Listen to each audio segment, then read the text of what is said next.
Hello friends, super magic રસોઈમાં મિત્રો હું આપનું સ્વાગત કરું છું। આજે હું દાળ ભાતનો ફેસ પેકની રેસીપી તમારી સાથે શેર કરું છું, જેનાથી તમારો ચહેરો એકદમ ગ્લો એટલે કે કાચ જેવો ચમકશે। તમે એનું રિઝલ્ટ જોઈને અચંબામાં પડી જશો, એટલું તમને ગ્લોઈંગ સ્કિન થઈ જશે। તો ચોક્કસ તમને આ વિડીયો ગમશે, ગમે તો લાઈક કરજો, શેર કરજો અને સબસ્ક્રાઈબ કરવાનું તો ભૂલતા જ નહીં। અને મિત્રો બાજુમાં રહેલું બેલ આઇકનને પણ પ્રેસ કરજો, જેથી કરીને લેટેસ્ટ વિડીયોની માહિતી તમને મળતી રહે। તો જો દાળ ભાત એટલે કે આપણે જો ચોખા લીધા છે 2 ચમચી, અને 2 ચમચી આપણે મસૂરની દાળ લીધી છે, 1 ચમચી બેસન લીધું છે એટલે કે ચણાનો લોટ, અને કાચું દૂધ લીધું છે 2 ચમચી, ગ્લિસરીન છે અને વિટામિન E કેપ્સ્યુલ છે।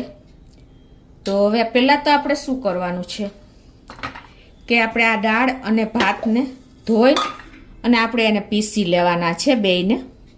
આ રીતે જો આપણે ભાત અને દાળને આ રીતે મિક્સર જારમાં નાખીને અને એને આપણે પીસી લેવાના છે। મસૂરની દાળ આપણા સ્કિન માટે એકદમ કામ કરે છે, કેમ કે દાળની મહારાણી એટલે મસૂરની દાળ, જે સ્કિન માટે, હેલ્થ માટે બધી રીતે આપણને ઉપયોગી છે। અને હવે એમાં આપણે ખાસ નોટ કરજો, આમાં પાણી બિલકુલ નથી નાખવાનું, કાચું દૂધ નાખવાનું છે। આપણી પેસ્ટ બને ને એટલું, એટલે કે અત્યારે હું 2 ચમચી જેવું નાખું છું, પછી જરૂર પડે તો નાખીશ। અને આને આપણે પીસી લેશું। તો આ રીતે જો આપણે પેસ્ટ બનાવી લીધી છે, અને હવે એને આપણે ગાળી લેવાની છે। આ રીતે કાંઈ પણ કપડું રાખીને અને એમાં આપણે નાખી દેશું પેસ્ટને।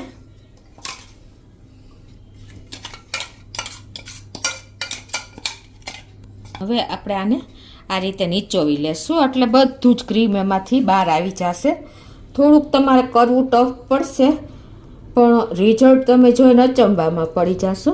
તો આ રીતે જો આપણે ક્રીમ કાઢી લીધું છે એકદમ સરસ।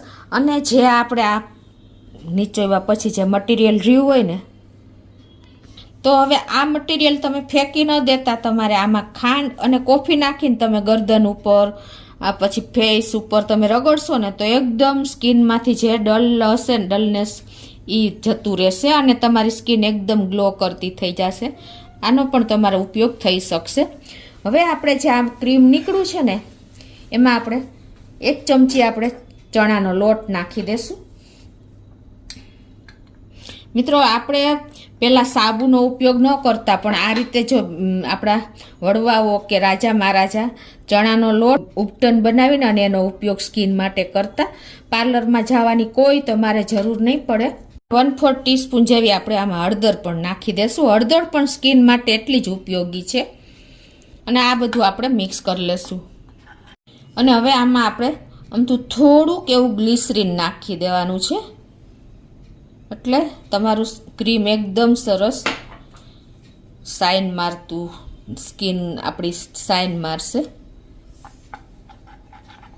હવે આપણે લાસ્ટમાં વિટામિન E ની કેપ્સ્યુલ આપણે આમાં નાખી દેશું।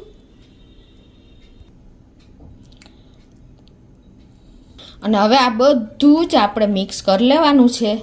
જો આપણું ક્રીમ એકદમ રેડી ફેસ માટેનું થઈ ગયું છે। આ રીતે તમે કાંઈ ટાઈમ પણ નહીં લાગે, તમારે પાર્લરમાં પૈસા ખર્ચવાની પણ જરૂર નહીં પડે મિત્રો। આવું આપણે ઘરે ઇઝીલી તૈયાર કરીને તમારે હોમ રેમેડી ઘરે કરી શકો છો। હવે તમારે આપણે ફેસ ઉપર આ રીતે લગાવવાનું છે। હું અત્યારે તમને હાથ ઉપર બતાવું છું। આ રીતે તમારે એકદમ સરસ 5 થી 10 મિનિટ આ રીતે તમે જો ફેસ ઉપર મસાજ કરશો ને, એટલે એનું રિઝલ્ટ તમે જોઈને અચંબામાં પડી જશો। અમને તમને બતાવી પણ દઉં। આને આપણે આવી રીતે મસાજ કરીને અને થોડીક વાર 5 થી 10 મિનિટ સુકાવા દેશું। તો હવે જો આપણે સુકાઈ પણ ગયું છે, તો હું એ ધોઈને તમને બતાવું। આ રીતે આપણે જો વોશ કરી લીધું છે, અને હવે તમને રિઝલ્ટ પણ બતાવી દઉં મિત્રો। જો મિત્રો, તમને આ જ હાથ બતાવું તો પણ ખ્યાલ આવી જશે કે આ સ્કિન અને આ સ્કિન કેટલો ફેર છે। એક જ હાથની તમને સ્કિન અત્યારે બતાવી દઉં છું કે જુઓ, આ હાથની સ્કિન અને આ ઉપરનો ભાગ, તમને ડિફરન્સ લાગે છે કાંઈ? આટલું રિઝલ્ટ મેં તમને સુકાવા પણ પૂરું નથી દીધું તો પણ મળ્યું છે। જો તમે આને 5 થી 10 મિનિટ સુકાયા પછી તમે જોશો ને, તો તમને તરત જ ખ્યાલ આવશે કે તમે ગમે એવું મોંઘામાં મોંઘું ફેશિયલ કે આપણે બ્લીચ કરાવશો ને તો પણ આટલું રિઝલ્ટ તમને પાર્લરમાં નહીં મળે પૈસા દેતા, ટાઈમ ખર્ચતા પણ. તો મિત્રો ચોક્કસ તમને આ વિડીયો ઉપયોગી થશે દાળ ભાતના ફેસ પેકનો. તમને ગમે તો લાઈક કરજો, શેર કરજો અને સબસ્ક્રાઈબ કરવાનું તો ભૂલતા જ નહીં.